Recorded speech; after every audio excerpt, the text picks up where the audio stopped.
Capítulo 9. Ah, bueno, espérenme a mí, hermano, que yo sé que voy a predicar. ¿Cuál era puro? Digamos un poquito sobre la hora, pero gracias al Señor. Ok, vamos a leer del 1 hasta el, vamos a leerlo hasta el 5. Hasta el 6. Del 1 al 6. Leo el primero, ustedes me acompañan con el segundo. Saulo, respirando aún amenazas de muerte contra los discípulos del Señor, vino al sumo sacerdote. Ustedes el 2.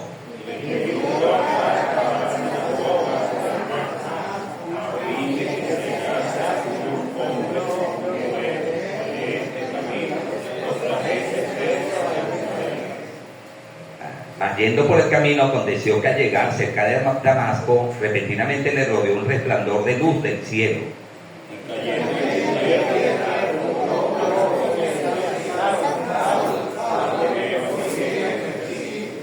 Él dijo: ¿quién eres, Señor? Y le dijo: yo soy Jesús, a quien tú persigues. Dura cosa te dar coces contra el aguijón. Y el 6. Él, temblando y temeroso, dijo: Señor, ¿qué quieres que yo haga? Y el Señor le dijo: levántate y entra en la ciudad, y se te dirá lo que debes hacer. Padre Celestial, nos llegamos a tu presencia, Señor, en esta mañana. Agradecido porque tú eres bueno, para siempre son tus misericordias.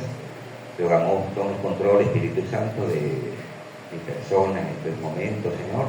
Siempre hay el nerviosismo de exponer tu santa palabra, porque si fuera sabiduría humana o tuviera que depender de nosotros, quizás no nos importaría tanto, pero el hecho de la responsabilidad de llevar tu palabra, eso nos motiva, Señora, a depender de ti.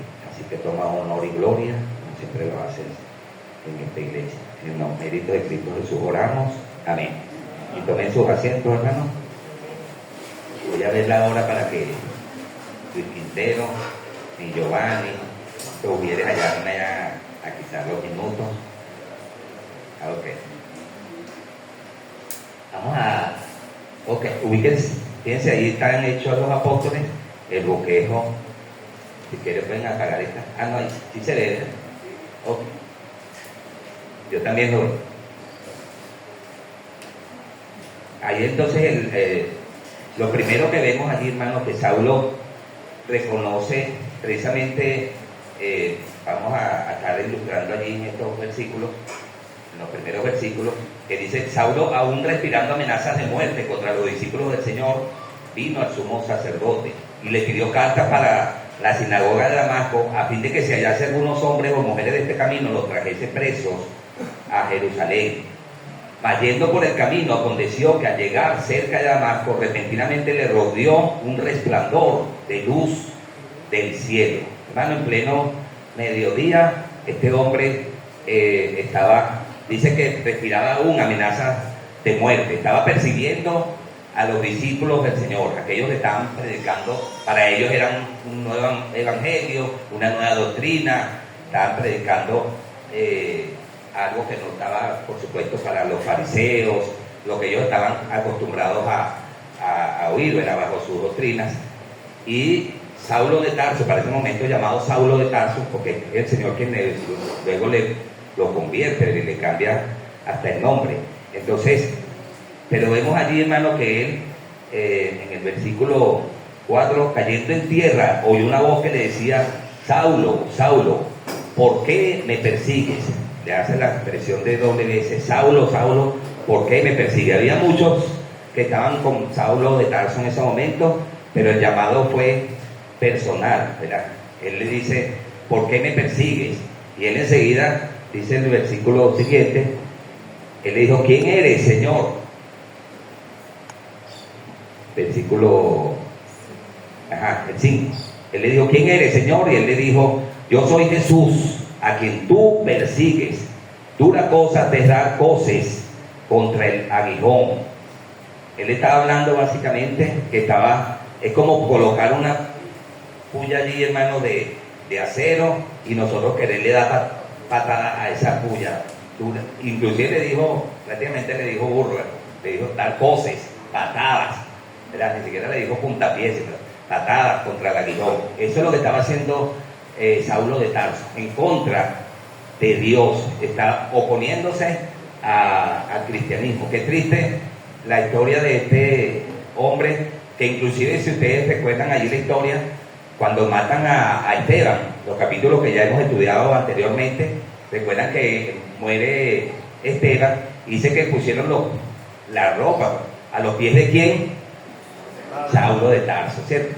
Él consentía en su muerte, porque él era el encargado, estaba con agresividad persiguiendo a la iglesia. Él no sabía, por supuesto, que estaba a la larga. Todo Dios lo usa para bendición, porque esa persecución causó también de que todos los cristianos querían estar en una sola iglesia ya reunidos en Jerusalén, y Dios lo había mandado a llenar no solamente a Jerusalén, ¿verdad?, sino por todo el mundo, ¿verdad? Y así le había mandado al Señor, pero ellos querían su iglesia grande y todo aquello, pero a través de la persecución ellos empezaron a dispersarse. Pero Saulo de Tarso era el encargado, hermanos, de ir y dar muerte a los cristianos, traerlos presos, los venía, ¿verdad? Y los quería, iban junto a Damasco, camino a Damasco, a buscar a más cristianos, ¿verdad? Y cayendo en tierra, dice: Saulo, ¿por qué me persigues? Y él le dijo: ¿quién eres, Señor? Y le dijo: yo soy Jesús, a quien tú persigues. Dura cosa te da coces contra el aguijón. Él, temblando y temeroso, dijo: Señor.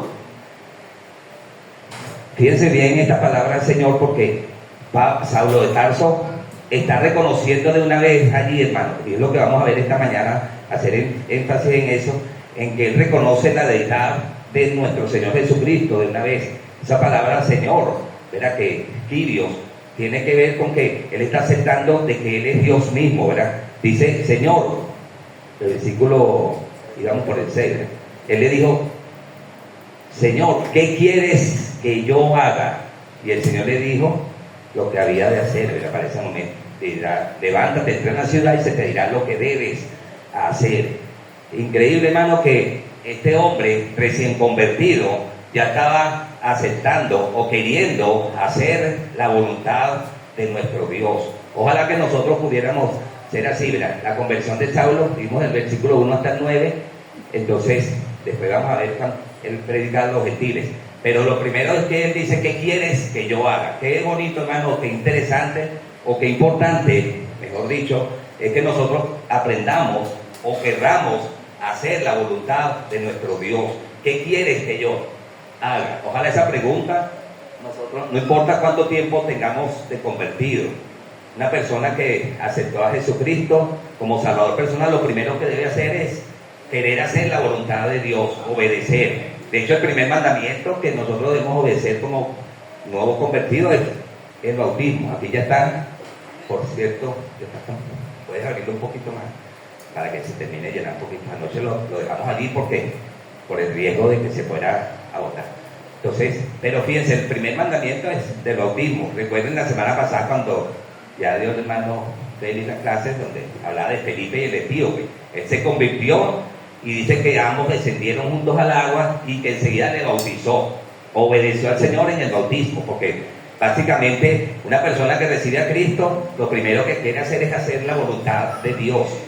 ¿Qué quieres que yo haga? Es la pregunta que deberíamos hacernos nosotros. Hay gente aquí, hermano, que tenemos años de creyentes y todavía no sabemos cuál es la voluntad de Dios para nuestras vidas. Hermano, es triste acerca de eso. Jóvenes especialmente a veces se confunden y no hayan que hacer, no saben si es la voluntad de Dios. Lo primero que yo te aconsejo para que puedas hacer la voluntad de Dios es que hacer la voluntad de Dios escrita. Tú te sujetas a Dios y una vez que sepas que estás cerquita de Dios, no te vas a equivocar. Todo lo que Dios te diga lo vas a hacer, porque eso sale voluntario. Hay gente que todavía está peleando acerca de qué hacer o qué será la voluntad de Dios para mi vida. La voluntad de Dios para tu vida, bueno, primero es haz lo correcto. No le preguntes: ay, ¿podré yo casarme con aquella que trabaja conmigo y yo la voy a hacer que se convierta al evangelio y después la traigo aquí? Y Señor, ¿será tu voluntad? No ores acerca de eso, porque ya la Biblia dice: no unáis en yugos desigual con los incrédulos.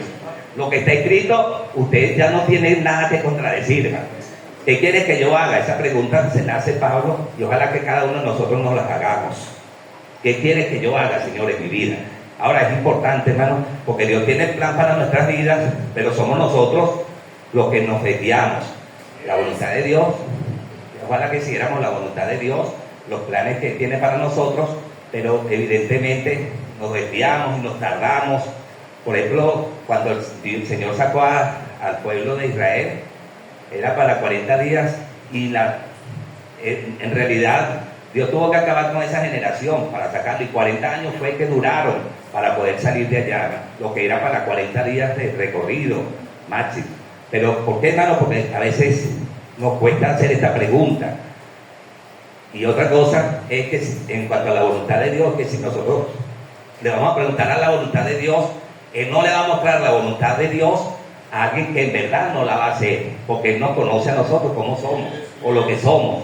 No te voy a decir cuál es tu voluntad, yo quiero que tú seas misionero, y te va mostrando todo, pero tú, igual no, yo quería saberlo, para seguir orando. No, hermano, no hay nada acerca de eso. Dios no va a mostrarle la voluntad, porque a quien no va a hacerla, porque Dios conoce cómo somos nosotros, lo que somos. Pero una persona que se rinde en los pies, de hecho a lo mejor tú has tomado tantas promesas, decisiones aquí en el altar, y crees que Dios lo ha olvidado. Dios no lo ha olvidado. Si tú decidiste ser un misionero, decidiste hacer algo grande para Dios, decidiste ser un cristiano, un pastor, un misionero, un futuro, una buena maestra de escuela dominical, lo que has decidido para el Señor, hermano, mejor es que lo hagas, porque ya Dios ya escuchó lo que tú le pediste en oración. No prometas y no tardas en cumplir lo que le prometes al Señor. ¿Qué quieres que yo haga? Dijo. Fíjense que continuamos ahí la historia, hermano, que es interesante. Temblando y temoroso dijo: Señor, ¿qué quieres que yo haga? Y los hombres que iban, versículo 7, vamos por allí, con Saulo se pararon atónitos, oyendo a la verdad la voz, mas sin ver a nadie. Fíjense que era personal. Dios está interesado que todos sean salvos, pero él quería, su llamado era con Saulo en ese momento. Saulo se levantó de tierra y abriendo los ojos no veía a nadie. Así que llevándolo por la mano le metieron en Damasco, donde estuvo 3 días sin ver y no comió ni bebió. Pastor, hizo el ayuno en los 3 días, que el pastor nos recomienda. Pero mira, no fue voluntario, pero en realidad este hombre no quería ni beber, ni comer, ni nada, porque estaba preocupado, ¿verdad?, por hacer la voluntad de Dios. Había entonces en Damasco un discípulo llamado Ananías, a quien el Señor dijo en visión: Ananías. Él respondió: heme aquí. Él le dijo: levántate y ve a la calle que se llama derecha y busca en la casa de Judas uno llamado Saulo de Tarso, porque aquí él ora. Versículo 12.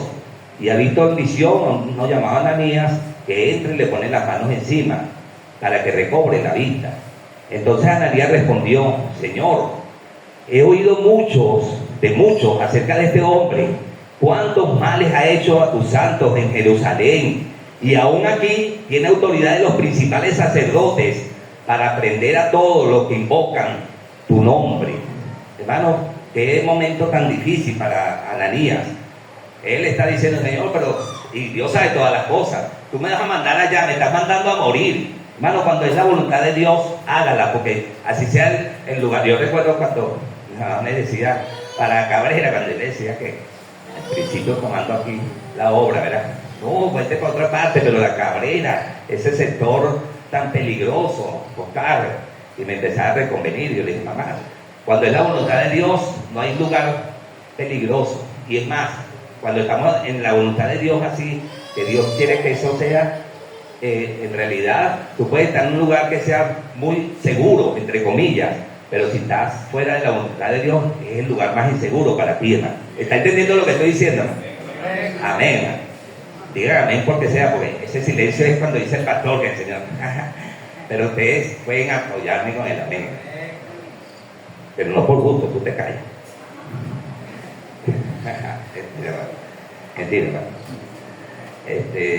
Versículo. Entonces Ananías respondió: Señor, he oído mucho acerca de esto.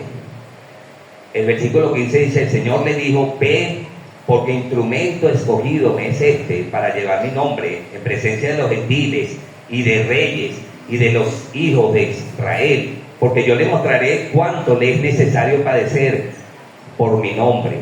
Fíjense, hermanos, qué bonito es saber, hermano, que nosotros usted sabe cuándo recibió a Cristo. Es bueno, inclusive no estoy hablando ni siquiera de fecha, porque si se le olvidó la fecha, sería ideal conocer la fecha. Yo me recuerdo la fecha en que acepté a Jesús como mi Salvador personal, y cómo Dios empieza a tratar en nuestras vidas, en cómo Dios empieza a buscar. Yo me recuerdo a joven, hace poquito, más joven de lo que todavía soy, iba a cumplir, ya había cumplido 16 años.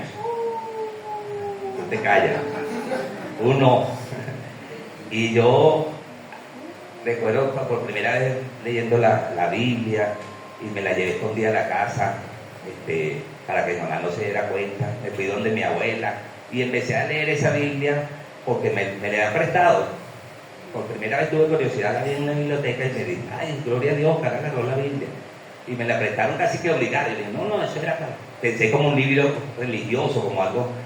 Y entonces ya Dios, a través de la lectura de la Biblia, empezó a inquietarme. Yo recuerdo que ese día me fui, el siguiente día, de pedir la llave a mi mamá. Mi abuela se veía para donde mi mamá, y yo le dije, bueno, préstame la llave para irme a ver televisión. No quería ni decirle, ¿no? Entonces llevé mi Biblia escondido, y ahí abrí. Estaba muy buena leída, porque yo leía eran los versículos remarcados. Fueron todo lo que yo empecé a leer. Pero Dios empezó a obrar en su palabra, el poder de la palabra de Dios, hermano. Lea usted la Biblia, hermano. Mira, qué bendición es la Biblia por sí sola. Eso es tremendo. Eso no es algo mágico, es algo bonito, algo bien importante para las personas, ¿verdad? La palabra de Dios. Entonces, me fui inquietando hasta que un día recuerdo, viendo yo a la iglesia, estaba el pastor Padrón predicando, y nosotros todavía no empezar el servicio. Estamos visitando una familia ahí en Campo Elías, la iglesia bautista de allá, y recuerdo, nosotros íbamos pasando y unos hermanos nos invitaron a entrar. Y dije, no, nosotros vivimos en las brisas, no importa, nosotros le llevamos, pero mira qué bendición, ellos nos hicieron entrar y aceptamos la invitación allí. Y bueno, si nos van a llevar 2 camionetas amarillas, ustedes recuerdan, Félix, ¿recuerdan? Camionetas de Padrón, los hermanos más antiguos acá recuerdan, Tilizá y todo eso. Y entonces, bueno, vamos a entrar, pues como entró la familia con ellos, yo también quise, y me quedé escuchando la palabra de Dios.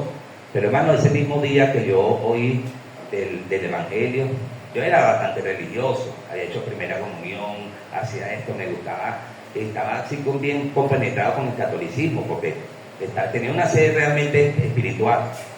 Entonces, pero ese día, hermano, yo lo único, si recuerdo qué predicación fue, no, pero sí me recuerdo claramente Romanos 3:23, donde el Señor decía, por cuando todos pecaron, están destituidos de la gloria de Dios. Me di destituido de la gloria de Dios, aquello que yo estaba buscando, y estoy destituido. Yo creía que lo estaba haciendo bien, y recuerdo que ese día, con lágrimas en mis ojos, ese mismo día recibí a Cristo. Fue el 15 de febrero del 81. Y empezaron a sacar cuenta, hermano. Ustedes tienen una curiosidad por eso. Empezaron a sacar cuenta cuántos años y todo. No. Entonces, recibí al Señor como mi Salvador personal, de verdad. 16 años de edad tenía.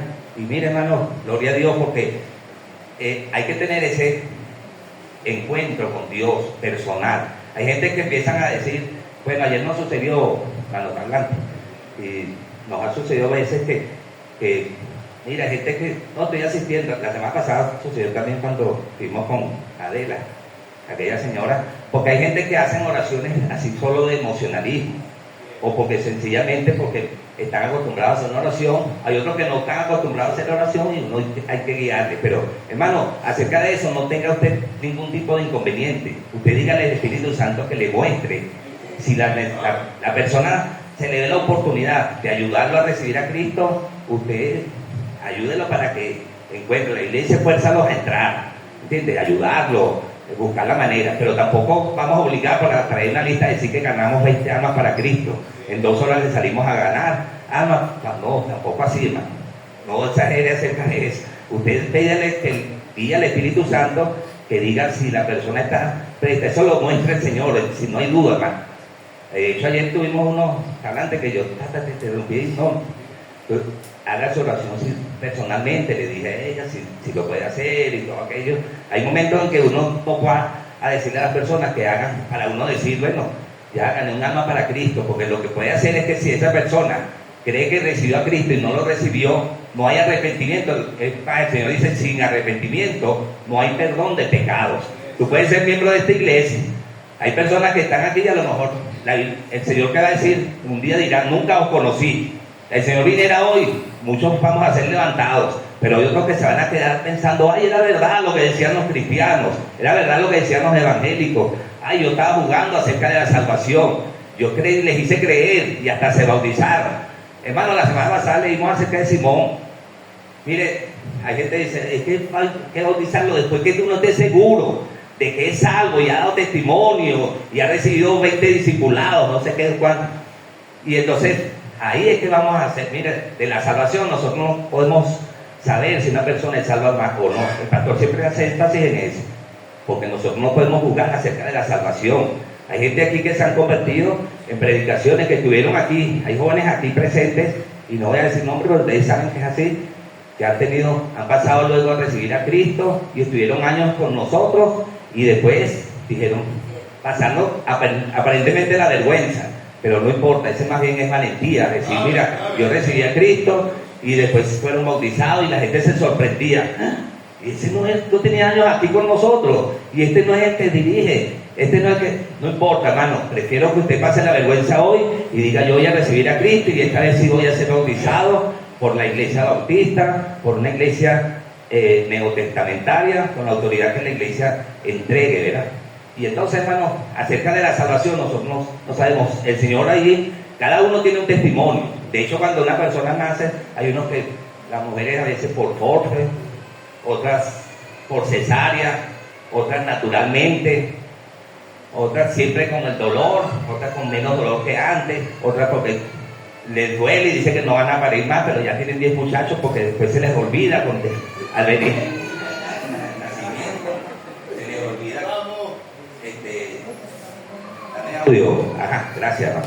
Entonces, se les olvida el dolor, por eso es lo que dice la Biblia. Se les olvida cuando venga esa hermosura. Guerrero, yo conocí esta semana la niña de Guerrero, su esposa, oren por ella porque todavía está convaleciente, ¿verdad?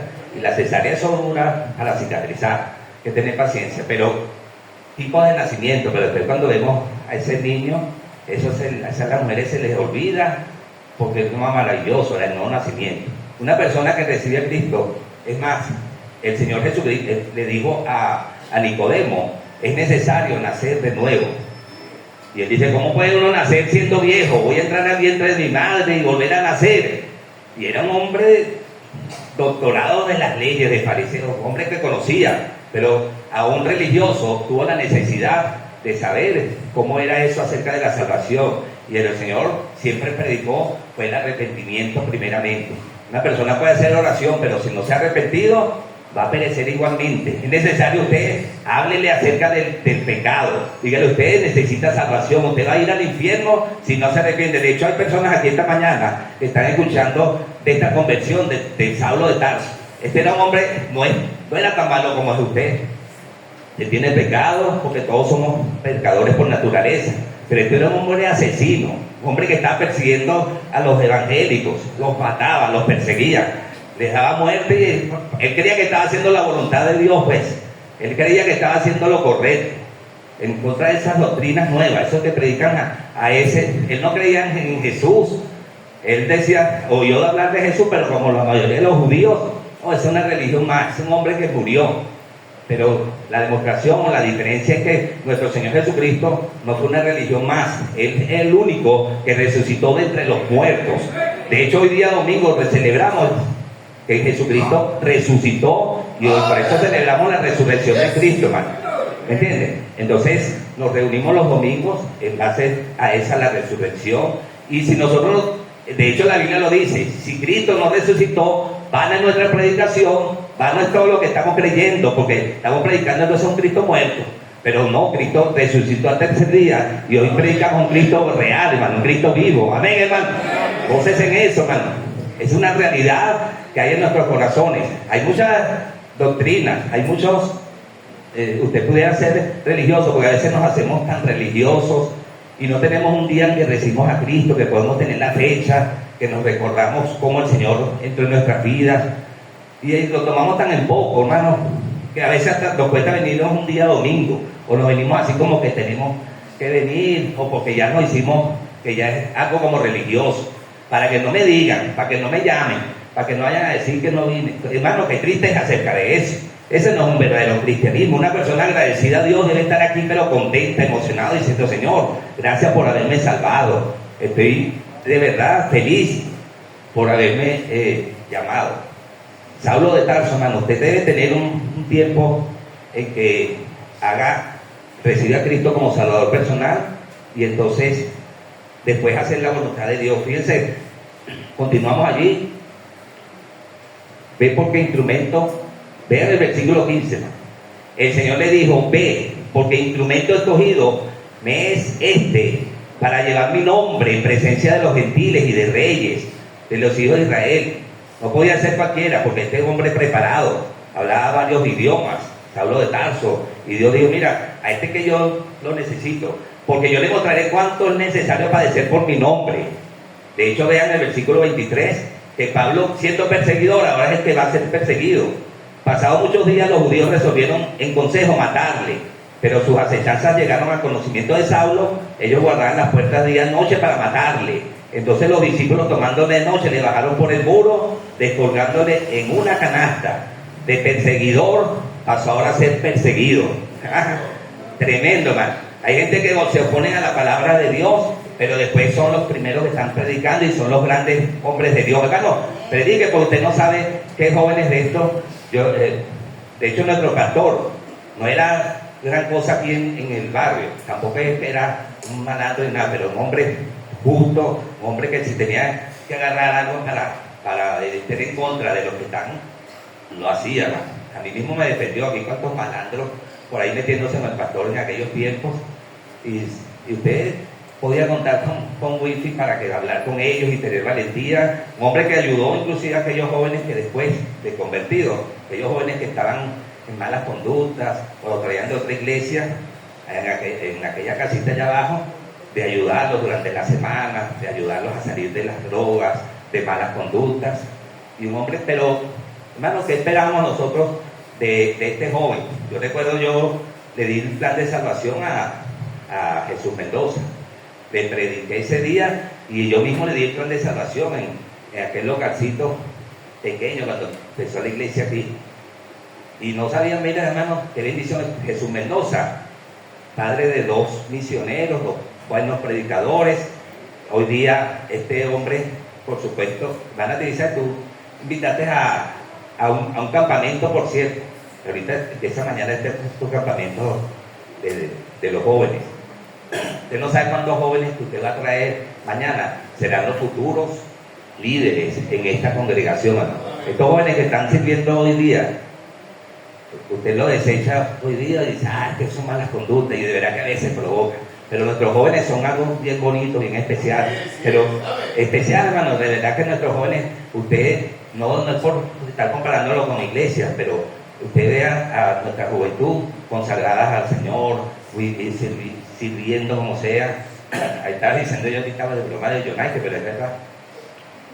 Ponen la música, pone acá, va a hacer la ruta de transporte, viene para acá, viene para allá, es el director del coro, hermano, porque usted a veces tampoco está haciendo lo que debe hacer. Se hacen los locos y otros tienen que tomar tu corona. Diría que ninguno tome tu corona, porque tú no tomas responsabilidad, alguien más tiene que hacerlo. Pero Dios te está llamando. Ojalá que haya decisiones, como algunos aquí han tomado decisiones de: mira, cada domingo voy a estar aquí. Y decisiones que no importa qué otro compromiso haya, no, eso no es conmigo. Si es día domingo, es el día del Señor. Te invito en otra parte, pero el sábado a ganar alma, el domingo es el día del Señor. Son mis compromisos y yo, nada. Pero hermano, no, se nos hace tan fácil desechar o escoger lo que otro diga. Las cosas de Dios lo tomamos livianamente. Venimos, entonces si somos del coro, vamos a venir, si este domingo canto, si el otro domingo no, y ay, van a ir a ensayar y tienen que estar avisando y corriendo, ay, la rondalla, y entonces hermano Giovanni avisando, van a ir, mira, estamos ahí, no hermano, hágalo así bonito, con un compromiso, como algo real.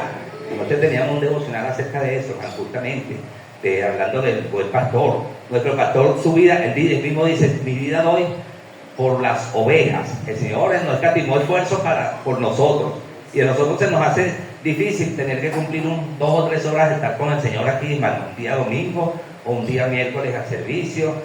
¿Por qué? Porque hemos dejado justamente de ver la necesidad de que estamos predicando a un Dios verdadero. Porque fíjense que el Saulo de Tarso, cuando él le reconoce como Señor, él empezó a predicar acerca de él. Primero lo perseguía y él creía que era, pero una vez que sabe que es el Señor, que es Dios, él empezaba a hablar más bien de él, a predicar acerca de él. Y de hecho, el apóstol Pedro también lo hace, porque él predica acerca de la deidad, ¿verdad? Le predica a los gentiles. ¿Cuál es la otra lámina, hermano? Fíjense que Pedro también, aquí, Pablo al convertirse reconoce la deidad. Despiértate, eso. Ese es uno de nuestros buenos jóvenes también. Ah, ok, ya se despertó. Ah, ok. Lo despierto yo, no fui yo el que lo estoy durmiendo. En la sinagoga de Damasco, en Jerusalén. La siguiente lámina, hermano. Ajá. Pedro demuestra también la deidad de Cristo en estos siguientes versículos. Pablo y Saulo de Tarso, por supuesto que Dios después le cambia, es el gran apóstol Pablo a los gentiles. Cuando Saulo empieza a predicar, a ser perseguido igual, fíjense de hecho el versículo 17 antes de continuar ahí de Pedro.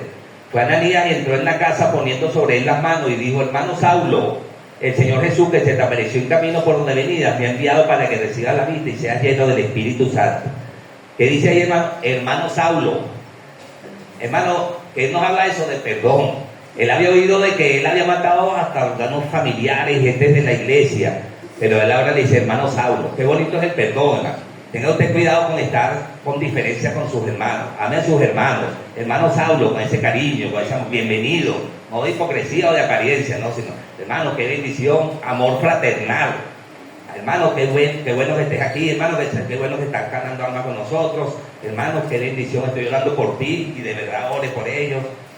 Pero Saulo estuvo dispuesto a perdonar porque le dice, hermano Saulo, y he venido a ser, hermano de Ananías, no sabemos más nada. Fue lo único que hizo, pudiéramos decir, pues de la historia de Ananías no sabemos más nada, pero no sabe, hermano, que está haciendo, representando que usted, cuando yo hablaba acerca de mi pastor y todo eso, estoy hablando de que usted no sabe a quién persona va a ganar. Él dice, ve porque esta es escogido. Y Ananías dijo, bueno, voy a hacer tu voluntad. Y estaba ganando nada menos que al gran apóstol Pablo, ¿sí o no, hermano? Usted haga la voluntad de Dios, hermano, no importa si Dios le dice vaya a la Conchinchina, usted vaya, hermano. No importa cómo ir usted. Si Dios le dice ir, vaya, predíquele a aquella persona que Dios, el Espíritu Santo le indicó, porque no sabe si usted está ganando al futuro misionero, al futuro predicador, a la persona que va a hacer algo muy grande para Dios, ¿verdad? Entonces, eso es lo que hizo Ananías y cumplió la voluntad de Dios.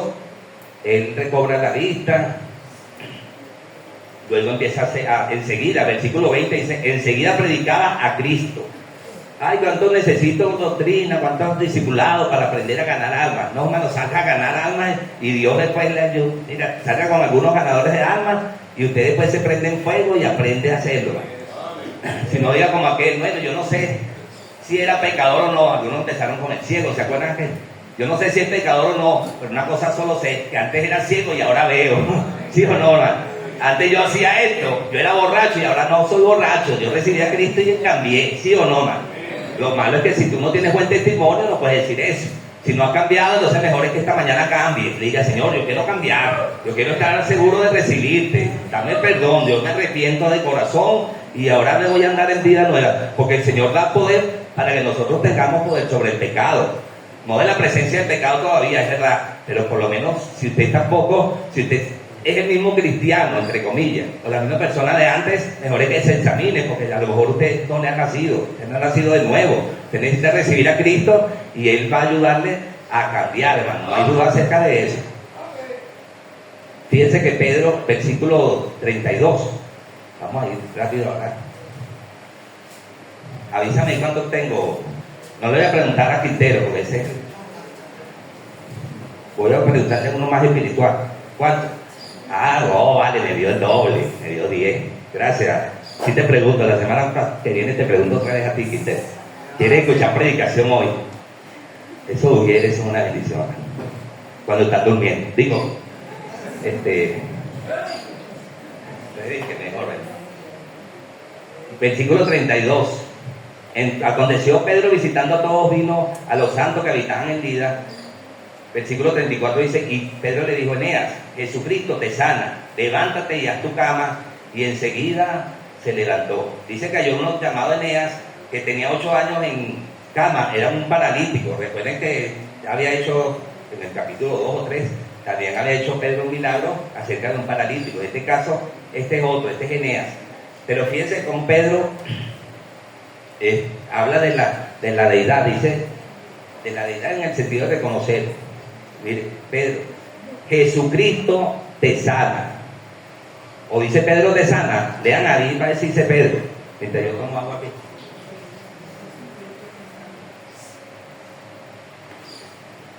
Yo te sano. Díganme estos grandes predicadores, entre comillas, sanadores, haciendo milagros.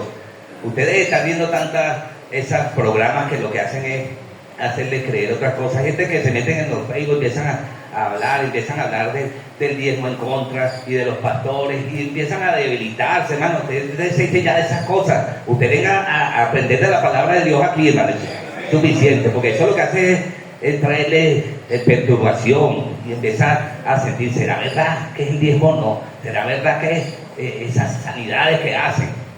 Si tuvieran ese don de sanidad deberían estar en los hospitales, hermana Silvia, allí, a sanar a todo el mundo, hermano, con ese don de sanidad que tienen. Pero quieren grandes espectáculos, buenas ofrendas, eso sí, que les den y todo para que, bueno, está bien, te voy a hacer milagro, pero hay que pagar, ¿verdad? Como decía aquel. Y no, hermano, las cosas de Dios, fíjense que Pedro va allá y cuando dice, yo que estaba hacía 8 años paralítico este hombre, y le dijo, Jesucristo te sana, levántate y haz tu cama, y enseguida se levantó. Fíjense, le dijo, haz tu cama, porque hay jóvenes aquí que son flojos, oye, dejan que la mamá le haga la cama. Se pararon esta mañana y que no, déjame, estoy apurado, déjame ir yo lo hago al mediodía, papá o mamá. Bueno, estos jóvenes, vamos esta es la primicia, lo que van a recibir esta semana. A lo mejor no me meto con ellos para no echarlos para atrás del campamento. Haz tu cama, tú te callas, que tú también eres flojo. Jesús, no te escondas ahí. Y fíjense el milagro que lo sana. Versículo 36, bueno, 39. Levantándose entonces Pedro fue con ellos.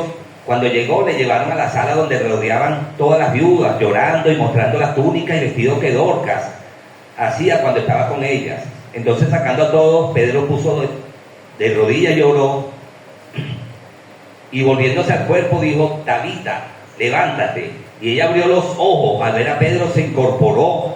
Y él, dándole la mano, la levantó. Entonces, llamando a los santos, a las viudas, la presentó viva. Y fue notorio en Jope, y muchos creyeron en el Señor. Fíjense el versículo 40 que dice que lo saca a todo momento, se queda con los principales allí y dice, Pedro se puso de rodillas y oró. El apóstol Pedro reconoció también la deidad de nuestro Señor Jesucristo. Él no estaba dependiendo de él. Él no dijo, bueno, yo te voy a...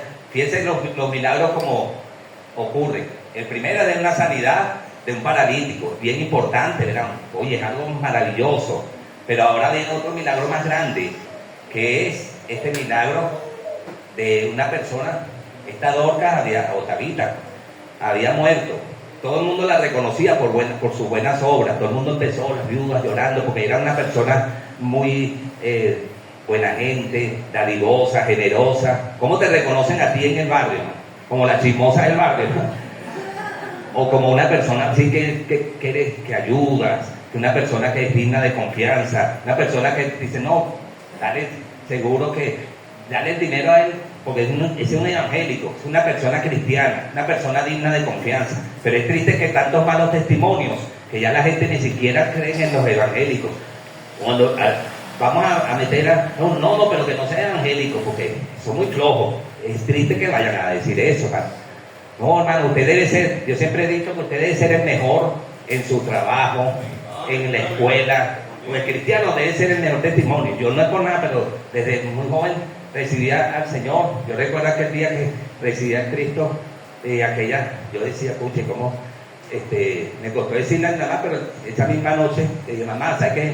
Recibí al Señor, y mamá más bien me felicitó y todo. Y después me voy con unos testamentos que me habían regalado allá en la iglesia, y empecé a leerlo, todo el mundo jugando básquet y futbolito, y yo de fiebre que siempre he sido en los deportes, estaba allá, pero estaba esperando mi turno para jugar después, y me puse a leer en plena cancha, ¿no? Y recuerdo como, ¿qué? ¿Y tú eres evangélico ahora? Bueno, sí, estoy asistiendo a una iglesia, y uno se pone así como que, entonces él agarró en los testamentos por todo, allá gritaba, para Carrasquel se metió a evangélico, luciéndose ahí y todo.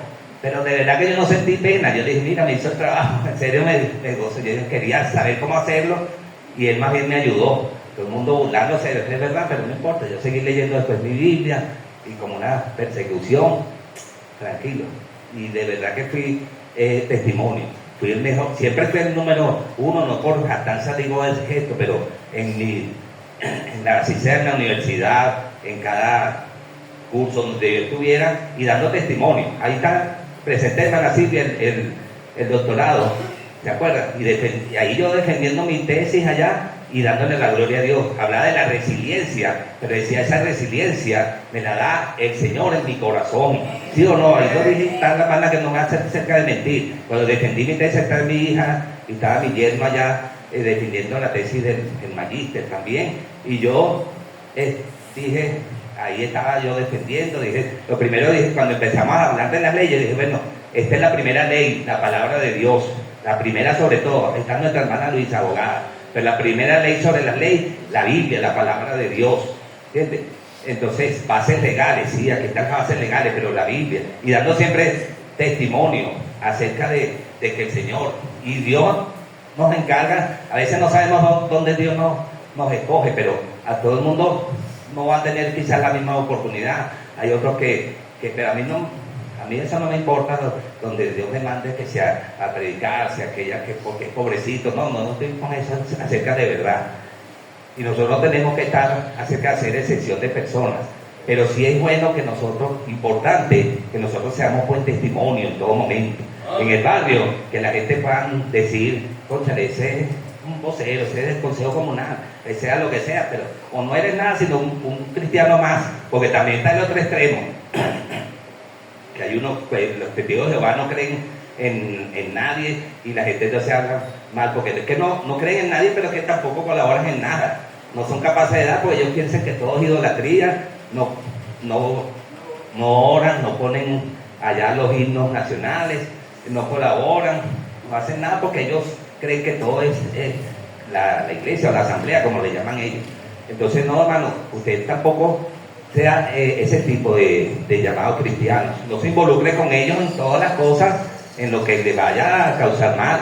Hay otros que prefieren, mire, mándeme, pero lejos, porque no son buen testimonios en su propio sector, hermano. Usted pueda dar testimonio, que la gente pueda invitar y ponerle los niños en sus manos. Ese es un testimonio, que tenga confianza y ponerle la confianza de que sea usted. No, si no es con fulano, no está. Así te pasó, ¿están de acuerdo? No, si no es el hermano Carrasquel que viene personalmente, no se los doy. ¿Por qué? Porque conocen a la persona. Es bonito, hermano, tener un buen testimonio. Pedro lo hizo, hermano, y vean el otro milagro, que él sana. Ahora no sana, sino que una persona es resucitada. En el capítulo 10, que no lo vamos a ver, no lo voy a ver yo, pues, mejor dicho, Carlos Enrique va a tocarlo, pero ya vemos a Pedro cuando le habla a Cornelio. Ese es el mayor milagro. Fíjense que va de menor a mayor. Un paralítico, uno resucitado.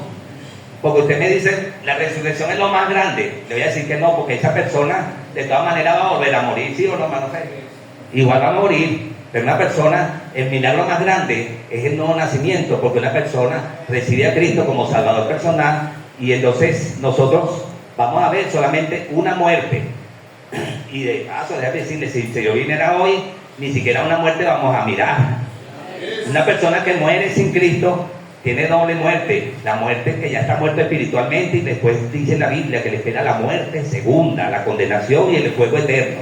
Pero una persona que recibió a Cristo tiene esta muerte que todos vamos a pasar, algún día vamos a pasar, pero el nuevo nacimiento que tiene, que ha sido regenerado en su corazón, le da la garantía de una vida eterna. Una persona que acepta a Jesús como Salvador personal puede tener seguridad de su salvación, puede tener seguridad de que ha pasado de muerte a vida. Aquí todas, dice la Biblia que todas las cosas son hechas nuevas. Nueva criatura es. En realidad ha nacido de nuevo. Ese es el milagro más grande, porque una persona igual, de todas maneras, Dios te sana, pero algún día igual la vas a morir. Lázaro fue resucitado, pero después murió. No sé cuántos años más viviría el amigo del Señor, pero él volvió a morir. Pero en cambio, recibió a Cristo y él vivió eternamente en las glorias eternas. Así que esta mañana, ojalá que tú hayas recibido, y si no lo has hecho, a través de la predicación que vas a escuchar más tarde o que los hermanos van a hablarte, puedas aceptar a Jesús como tu Señor y tu Salvador. Entonces, vamos a orar para terminar esta primera clase y luego escuchar la predicación de nuestro pastor. Padre Celestial, nos llegamos a tu presencia, te damos gracias, Señor, por lo bueno que tú eres.